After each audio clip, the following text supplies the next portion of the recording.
کشف المحجوب جو تصوف میں پہلی کتاب ہے فارسی زبان میں، عربی زبان میں تو اور کتابیں اس سے پہلے لکھی گئیں، لیکن فارسی میں پہلی جو ٹیکسٹ بک ہے تصوف پہ، وہ اعزاز آپ کو حاصل ہے.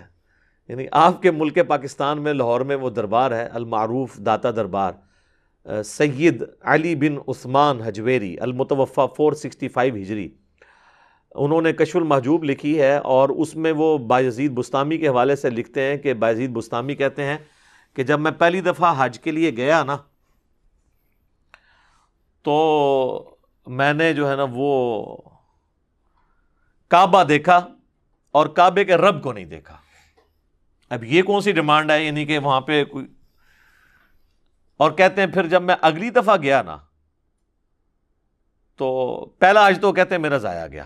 اگلی دفعہ گیا تو میں نے بیت اللہ کو بھی دیکھا اور بیت اللہ کے رب کو بھی دیکھا. اور یہ وہ دعویٰ خواب میں نہیں کر رہے، بیداری میں کر رہے ہیں. تو کہتے ہیں کہ جی میں نے کہا یہ بھی اس دفعہ بھی حج میرا گیا، کیونکہ یہ تو شرک ہو گیا، کعبہ بھی اور بیت اللہ بھی. یعنی جن لوگوں کو ان چیزوں کی سمجھ نہیں ہے. اور پھر کہتے ہیں میں جب تیسری دفعہ گیا نا تو کعبہ غائب تھا، صرف اللہ کو دیکھا. تو کہتے ہیں پھر بھی میرا حج نہیں ہوا، کیونکہ اس میں موجود تھا. ٹھیک ہے نا. تو اب یہ وہ ایک کہانی ہے، اور یہ اتنی عجیب و غریب کہانی ہے کہ اکثر لوگ سن کے اس کو سبحان اللہ ہی کہتے ہیں کہ پتہ نہیں کتنی کو بڑی علمی کو بات کر دیتی ہے. تو اس میں انہوں نے ڈائریکٹ دعویٰ کیا ہے. اور تذکرۃ الاولیاء کے اندر شیخ فرید الدین عطار المتوفی 627 ہجری، یہ کتاب پوری دنیا کے اندر صوفیاء کے حالات کے اوپر ایک ٹیکسٹ بک کے طور پہ مانی جاتی ہے، تذکرۃ الاولیاء. تو اس کے اندر انہوں نے بایزید بستامی کے اوپر ایک چیپٹر باندھا ہے، بایزید بستامی کی معراج. اور وہ کہتے ہیں کہ جی بایزید بستامی کو باقاعدہ معراج ہوئی ہے، جس طرح نبی الاسلام کو معراج ہوئی ہے. اور اس میں ان کا دعویٰ لکھا ہے کہ میں نے اللہ تعالیٰ کا مشاہدہ کیا ہے معراج کی رات، خواب میں نہیں، معراج کی رات جو انہوں نے معراج کی. اور اس کے بعد پھر کشف المحجوب اگر آپ پڑھ کے دیکھیں تو اس میں بایزید بستامی کے بارے میں آتا ہے کہ وہ کہا کرتے تھے سبحانی سبحانی ما اعظم شأنی، میں پاک ہوں، میری شان کتنی بلند ہے. تو علی بن عثمان حجویری کہتے ہیں کہ اصل میں اللہ ان کے منہ سے بولتا تھا، کوئی شخص خود تو یہ نہیں کہہ سکتا اپنے بارے میں. تو وہ بولنے والی حق تعالیٰ کی زبان تھی بایزید کے منہ سے. اب یہ وہ عقیدہ ہے جو ہمارا نبی الاسلام کے لیے بھی نہیں ہے. ہم نبی صلی اللہ علیہ وآلہ وسلم کے قلب اطہر پہ قرآن کا نزول مانتے ہیں. ہم یہ نہیں کہتے کہ اللہ تعالیٰ رسول اللہ کے منہ سے بولتا تھا، بلکہ ہم کہتے ہیں اللہ تعالیٰ جو ان پہ نازل فرماتا تھا وہ وہی نبی الاسلام ارشاد فرماتے تھے. یہ عقیدہ تو ہمارا نبی الاسلام کے بارے میں بھی نہیں ہے. اور پھر تذکرۃ الاولیاء کے اندر بھی یہی ان کے دعوے لکھے ہوئے ہیں، اور وہ بھی یہی اسی قسم کی باطل تعویلات کرتے ہیں. اور پھر وہ تو ایک سٹیپ آگے چلے گئے نا. انہوں نے کہا کہ بایزید بستامی سے جب پوچھا گیا کہ بتائیں قیامت والے دن سب لوگ رسول اللہ کے جھنڈے کے نیچے ہوں گے یا آپ کے جھنڈے کے نیچے ہوں گے؟ پوچھنے والے بٹ کیڑے نے جنہوں نے قرآن دیجدے ہی نہیں پتا. تو کہتے ہیں میں قسمیاں کہتا ہوں کہ محمد صلی اللہ علیہ وآلہ وسلم اور تمام انبیاء میرے جھنڈے کے نیچے ہوں گے.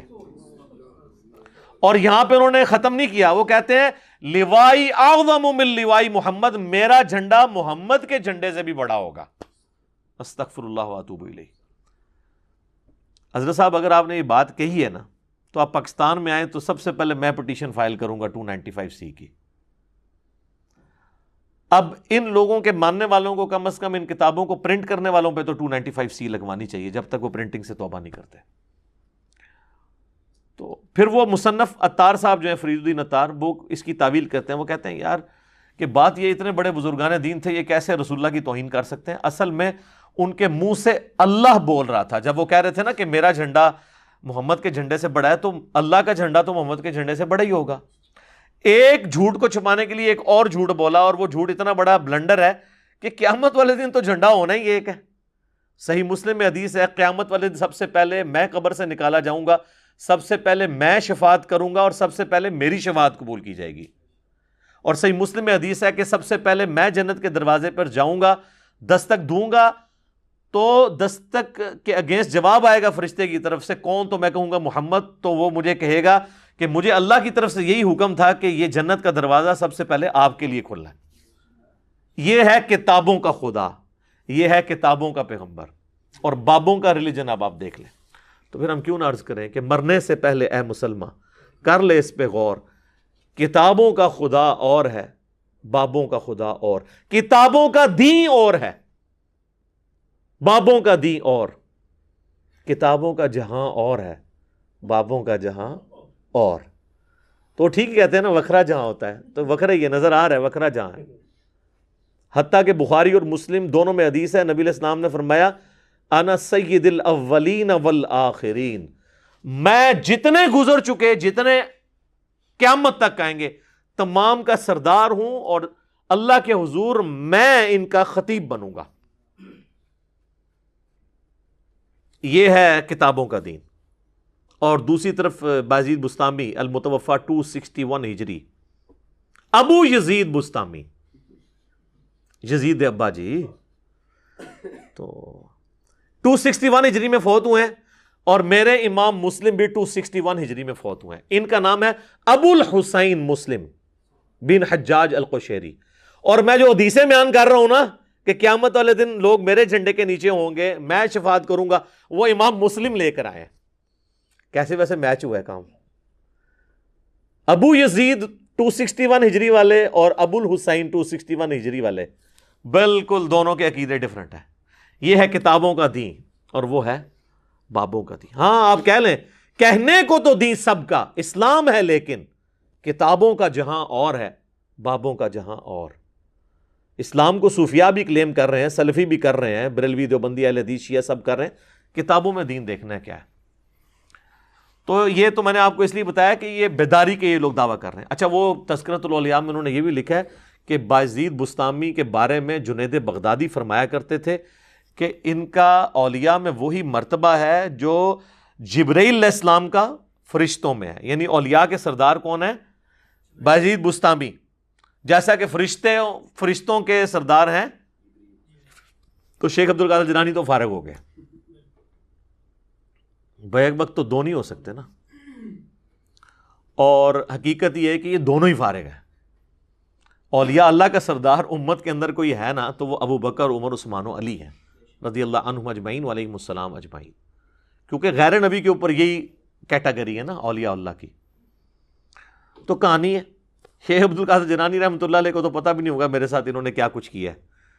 تو بال یہ جو ٹائٹل انہوں نے دیا تھا وہ بھی انہوں نے خود کتابوں میں چھین لیا ہوا ہے خود ہی۔ کوئی ضعیف روایت ہی بتا دیں کہ سیدنا ابو بکر، عمر، عثمان و علی رضی اللہ عنہم اجمعین وعلیہم السلام اجمعین، یہی اولو العزم اصحاب رسول ہیں نا، خلفائے راشدین صلی اللہ علیہ وآلہ وسلم ورضی اللہ عنہم اجمعین، تو ان کو تو کبھی کوئی دیدار اس طرح کا نصیب نہیں ہوا۔ تو یہ لوگ زیادہ حقدار تھے اللہ تعالیٰ کو خواب میں دیکھنے کے یا بعد کے لوگ؟ اور اگر یہ پیکج غیر انبیاء کے لیے ہوتا تو سب سے پہلا حق تو سیدنا موسیٰ علی نبینا علیہ الصلوۃ والسلام کا تھا۔ سورۃ الاعراف میں جو اللہ تعالیٰ نے فرمایا کہ قال لن ترانی، تو مجھے نہیں دیکھ سکتا، تو اللہ تعالیٰ فرماتا ہے کہ بعد میں نے نبی علیہ السلام کے امتیوں کو خواب میں زیارت کروانی ہے، تو تم تو اولو العزم پیغمبر ہو، تو خواب والا پیکج آفر کیا جاتا ہے۔ میں آن دا بہاف آف سیدنا موسیٰ علیہ السلام آپ کو گارنٹی سے کہتا ہوں کہ خواب والا پیکج اگر موسیٰ علیہ السلام کو آفر کیا جاتا وہ قبول کر لیتے، ہمیں کیا جائے ہم قبول کرنے کے لیے تیار ہیں۔ وہ پیکج نہ پیش کرنا اس بات کی دلیل ہے کہ یہ اعزاز ان کو بھی نہیں ملنے والا تھا۔ اب یہ دعوے صوفیاء کے بارے میں کرنا، اماموں کے بارے میں کرنا، بزرگوں کے بارے میں کرنا، تو یہ لوگوں نے ان کے اوپر جھوٹ باندھے ہیں، ان کی تو کوئی حیثیت نہیں ہے۔ سیدنا عیسیٰ علی نبینا علیہ الصلوۃ والسلام کے اوپر لوگوں نے جھوٹ باندھ دیے۔ اس وقت دنیا میں سب سے اوریاں اور بڑا شرک حضرت عیسیٰ علیہ السلام کے نام پر لوگ کر رہے ہیں۔ اتنے تو بت پرست نہیں ہیں دنیا میں جتنے کرسچنز ہیں، لیکن عیسیٰ علیہ السلام کا کوئی اس میں قصور نہیں ہے۔ اللہ تعالیٰ نے تو قرآن میں ان کی طرف سے صفائی پیش کی ہے۔ لقد کفر الذین قالوا ان اللہ هو المسیح ابن مریم، بے شک وہ لوگ کفر کر رہے ہیں جو یہ کہہ رہے ہیں کہ عیسیٰ ابن مریم ہی اللہ ہے. وقال المسیح، جبکہ مسیح تو خود کہا کرتے تھے یا بنی اسرائیل، اے اولاد یعقوب، اے بنی اسرائیل، اعبدوا اللہ ربی و ربکم، اس رب کی عبادت کرو جو میرا بھی رب ہے اور تمہارا بھی رب ہے. انہ من یشرک باللہ فقد حرم اللہ علیہ الجنہ ومأواہ النار وما للظالمین من انصار، بے شک جو کوئی اللہ کے ساتھ شرک کرے گا اللہ نے اس پہ جنت حرام کر دی ہے، اس کا ٹھکانہ جہنم ہے اور وہاں پر اس کا کوئی بھی مددگار نہیں ہوگا. والعیاذ باللہ تعالی. اللہم اجرنا من النار، آمین. تو میرے بھائی قرآن میں تو اللہ تعالیٰ عیسیٰ ابن مریم کی صفائیاں دے رہا ہے کہ وہ تو موحد تھے، ان کے ماننے والے مشرک ہوئے. اسی طریقے سے بزرگوں کے بارے میں، اماموں کے بارے میں اگر کوئی چیزیں منسوب ہوئی ہیں تو ہم بزرگوں کو یا اماموں کو تختہ مشق نہیں بناتے، الا یہ کہ کسی بزرگ نے جان بوجھ کے اپنے بارے میں کوئی جھوٹ پھیلایا ہو، اور وہ بھی ہم وثوق سے تو نہیں کہہ سکتے، اس کا اور اللہ کا معاملہ ہے.